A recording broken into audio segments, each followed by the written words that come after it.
निशु जी। कंतर गुरुदेव की जय। महाराज जी, आपके चरणों में कोटि कोटि प्रणाम।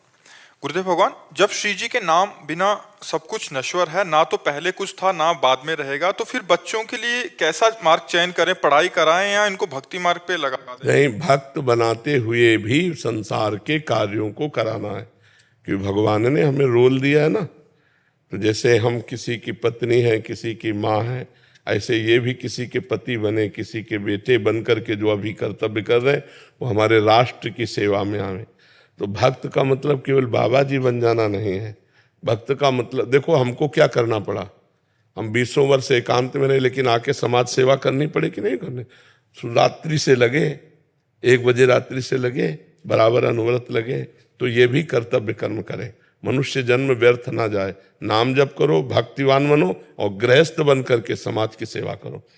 मान लो पढ़ लिख कर अच्छे पदाधिकारी बने तो भक्त पदाधिकारी है, इसलिए पाप नहीं करेगा, अधर्म नहीं करेगा, वो एक समाज को बहुत अच्छी व्यवस्था देगा। तो हमें चाहिए हम अपने पुत्र को भक्त बनावें और भगवान के भजन से युक्त एक संसार का व्यक्ति भी बनावें।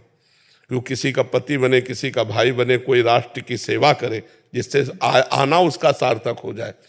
अर्जुन जी कह रहे मैं संन्यास लेके भजन करूंगा, भगवान कह रहे नहीं, युद्ध करो, युद्ध रूपी कर्तव्य कर्म को करो। तो बच्चों को पढ़ाए लिखाए और भगवान की भक्ति से युक्त करके एक सदगृहस्थ बनाए।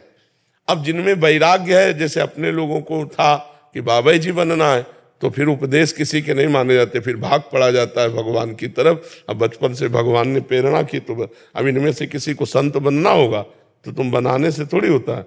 वो तो उसकी रुचि हो जाएगी कि मैं संसार में नहीं जाऊंगा, मैं भजन में लगूंगा। तो हमारा कर्तव्य है कि हम उसे संसार और भगवान दोनों के लायक बनावें। उसकी क्या स्थिति है वो उसे बता देंगे।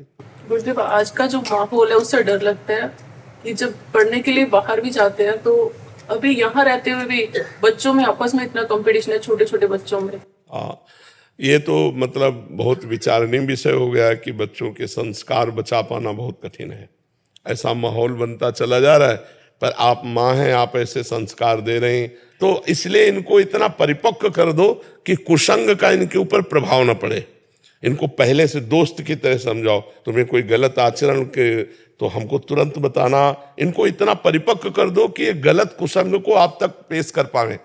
तो संस्कार डाले जाते हैं। अब आप अपने बच्चों के अच्छे संस्कार ऐसे डाल रहे हैं तो ये माया पर विजय प्राप्त करेंगे। नाम जप कर रहे हैं तो डरने की जरूरत नहीं, भगवान है ना। गुरुदेव, एक भाव आया था, जैसे मैं सोचता था कि आप और आपके शिष्य इतने प्यारे और सरल क्यों हैं। तो कल मैं गुरुदेव भगवान की मुझे दर्शन हुई वाटिका, राधा वाटिका में। तो मुझे सब कुछ सारा क्वेश्चन का आंसर वहां पे मिल गया। गुरुदेव वो इतने प्यारे, इतने सरल थे, मतलब मुझे एहसास हो रहा था कि आप भी वहां पे हो आसपास। नहीं, उन्हीं का सब कुछ है ये। बाबा को देखो तो पिता का लक्षण समझ में आ जाएगा, और पिता को देखो तो अपने लक्षण समझ में आ जाएगा। नहीं आ जाए तो बाबा से जो परमाणु आते हैं, तो जैसे हमारे गुरुदेव भगवान, अगर गुरुदेव भगवान के गुरुदेव भगवान को देखते, जो हमारे गुरुदेव भगवान के गुरुदेव भगवान हमने देखे हैं, बच्चों जैसे वृद्ध थे, सब शास्त्रों का ज्ञान, लेकिन आपको ऐसा लगेगा कि जैसे 10-12 साल का बच्चा, एकदम निर्मल, एकदम शांत। तो महापुरुषों से ही तो सब स्वभाव परिवर्तित होता है। तो ये स्वभाव हमारे अंदर आ सकती है गुरुदेव, अगर हम रोज नाम जब बस मन वचन कर्म से गुरुदेव का हो जाने पर। गुरुदेव के सिवा हमारा कोई नहीं। तो जो गुरुदेव में है वो ऐसे आ जाएगा, जो यहाँ तन्मयता करेगा वो ऐसे चला जाएगा।